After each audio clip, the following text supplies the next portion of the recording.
In this video, we are going to be proving that the left-hand side equals to the right-hand side. And we're going to take the most complex side, which is the left-hand side.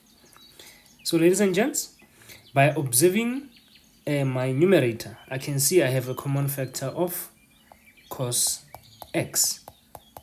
So taking cos x out on both terms, the first term will be remaining with cos squared x. So that when I multiply cos x and cos squared x, I still get cos cubed x.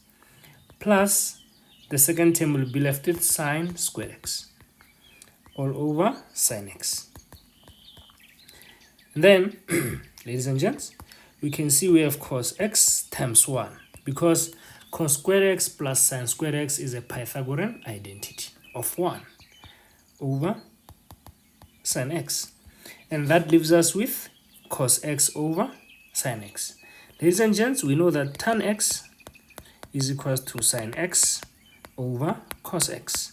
But this is over 1. Let us reciprocate it. We have 1 over tan x. Let us also reciprocate the right, equals to cos x over sine x. So we can see that cos x over sine x is indeed 1 over tan x. And therefore, the left-hand side is indeed equals to the right-hand side, which is 1 over tan x. And this identity is proven. If you found this video helpful, please don't forget to share with family and friends and hit that subscribe button to help me grow the Say Gurus Academy fan base. Thank you.